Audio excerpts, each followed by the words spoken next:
اصل میں یہ راہ سلوک جو ہے اس لیے ہے کہ ہمارے قلوب مومن بن جائے۔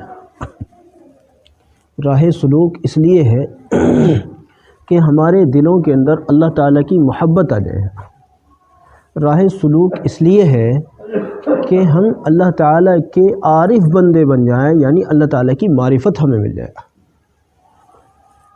راہ سلوک اس لیے ہے کہ دنیا کی محبت، دنیا کا بڑا پن، دنیا کی گندگیاں، دنیا کے بڑے بڑے خیالات، بڑی بڑی تمنائیں اور دنیا کی ہر لائن کی ذلتیں ہمارے دلوں سے نکل کر ہمارا دل اللہ کے فضل سے پاک ہو جائے۔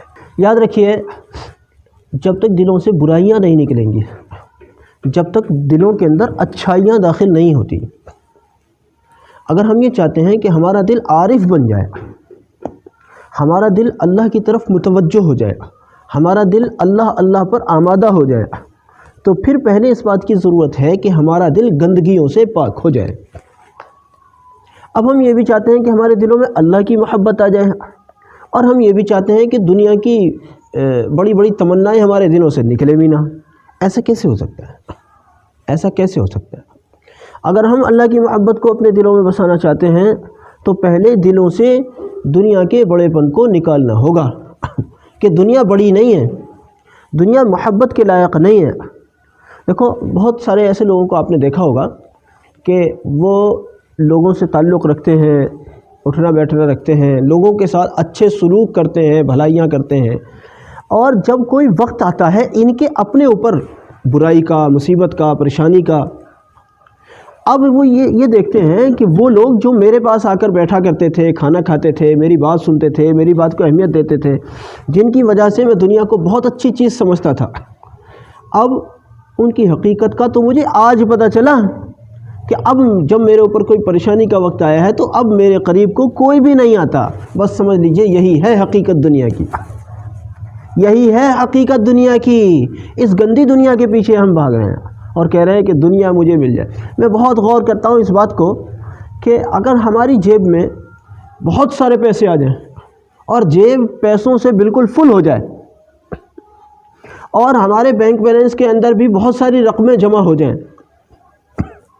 مجھے بتانا اس وقت میں ہم کوئی اور چیز کھاتے ہیں کیا؟ روٹی کے علاوہ کوئی اور چیز کھانے لگ جاتے ہیں کیا؟ کہ اب ہم بہت بڑے مالدار ہو گئے ہیں، اب ہم چاندی کے سکے کھایا کریں گے، اب ہم بہت بڑے مالدار ہو گئے ہیں، اب ہم سونے کے بسکٹ چبایا کریں گے۔ یعنی مالدار لوگ بھی کیا کھاتے ہیں؟ کیا کھاتے ہیں مالدار لوگ بھی؟ وہی روٹی کے ٹکڑے۔ کچھ علاقوں میں چاول کھایا جاتا ہے، بلکہ دنیا کے اکثر علاقوں میں چاول کھایا جاتا ہے، تو وہ لوگ کیا کھاتے ہیں؟ وہ لوگ بھی اپنی غربت کے زمانے میں کھاتے تھے، وہی مالداری کے زمانے میں کھاتے ہیں۔ تو زندگی جینے کے لیے 3 چیزوں کا ہونا کافی ہے۔ کیا چیزیں؟ روٹی، کپڑا، مکان۔ کسی کی جیب میں بالکل بینک بیلنس نہیں ہے، کسی کے اکاؤنٹ میں بالکل بینک بیلنس نہیں ہے، جیب اس کی بالکل خالی، لیکن اس کے پاس میں 2 وقت کا کھانا موجود ہے۔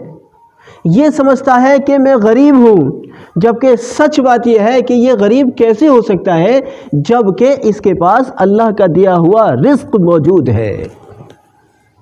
اللہ کا دیا ہوا رزق موجود ہے۔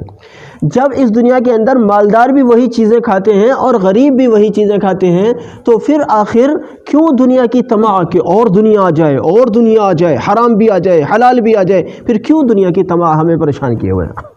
پھر یاد رکھیے، وہ بات یاد رہے کہ جس دل کے اندر دنیا کی محبتیں ہوں گی، اس دل کے اندر اللہ کی محبت نہیں ہوگی۔ ایک بادشاہ تھے، وہ نیچے اپنے محل میں سو رہے تھے، اوپر چھت کے اوپر سے کچھ آوازیں آنا شروع ہوئیں۔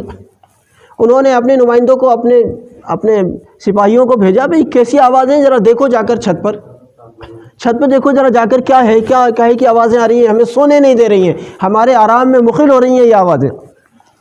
اب خدام لوگ اوپر گئے چھت پر، دیکھا تو ایک درویش، ایک اللہ والے کوئی آدمی، وہ اوپر جو ہے ٹہل رہے ہیں، چل رہے ہیں، پھر رہے ہیں۔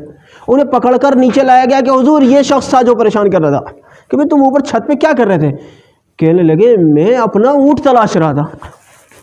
کیا کہا؟ محل کے چھت پر میں اپنا اونٹ تلاش رہا تھا۔ کہنے لگے ارے باولے، محل کی چھت پر اونٹ کہاں سے آیا؟ کہنے لگے محل کی چھت پر اونٹ نہیں ہو سکتا۔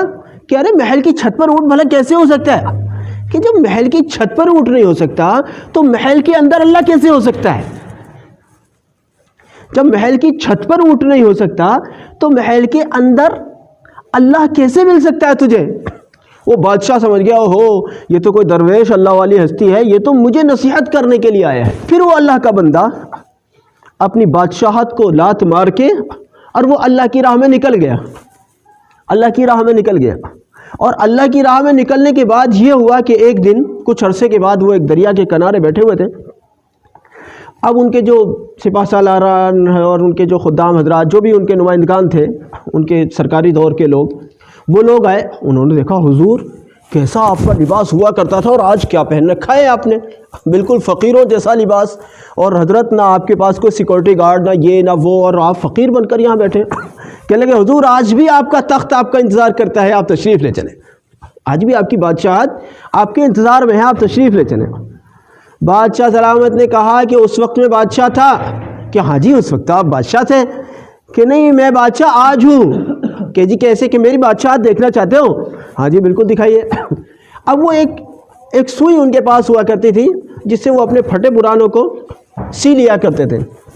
انہوں نے وہ اپنی سوئی اس دریا کے اندر پھینک دی اور کہا مچھلیوں مجھے میری سوئی لا کر دو۔ اب کوئی مچھلی آ رہی ہے سونے کی سوئی لے کر، دوسری آ رہی ہے سونے کی سوئی لے کر، کہ نہیں نہیں نہیں یہ میری سوئی نہیں ہے، مجھے میری سوئی لا کر دو۔ وہ مچھلیاں تو سونے کی سوئیاں لے کر آ رہی تھی، کہا نہیں مجھے یہ نہیں چاہیے، مجھے میری سوئی چاہیے جو میری تھی۔ ایک مچھلی آئی وہ انہی والی سوئی لے کر آئی کہ اس کے منہ کے اندر وہ والی سوئی تھی جو ان بزرگوں نے ڈالی تھی۔ تو مجھے سچ بتاؤ، جب یہ بادشاہ تھے اور سیکورٹی گارڈز کے درمیان میں گھرے رہتے تھے، انہیں اپنی جان کے بھی لالے پڑے ہوئے تھے، یہ اس وقت میں بادشاہ تھے یا یہ آج بادشاہ تھے؟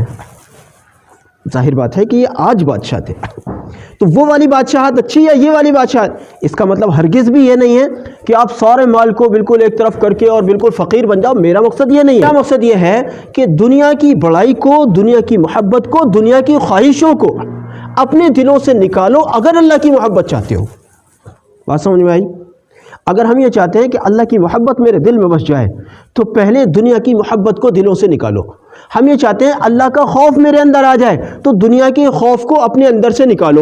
ہم یہ چاہتے ہیں ہمیں اللہ کے قرب کی بلندیاں مل جائیں تو پہلے دنیا کی بلند جو تمنائیں ہیں ان کو دلوں سے نکالنا ہوگا، تب اللہ تعالیٰ کی معرفت ملے گی، اللہ کا عشق ملے گا، اللہ کی محبت ملے گی، اللہ کا قرب ملے گا۔ اور میرے بھائیوں، اصل تو وہ لوگ ہیں جو اللہ کے مقرب ہیں، اللہ کی مقرب ہیں، اور اللہ کی مقرب وہ لوگ ہوتے ہیں جن کی اپنی کوئی خواہش ہی نہیں ہوتی، جن کی اپنی کوئی خواہش ہی نہیں ہوتی۔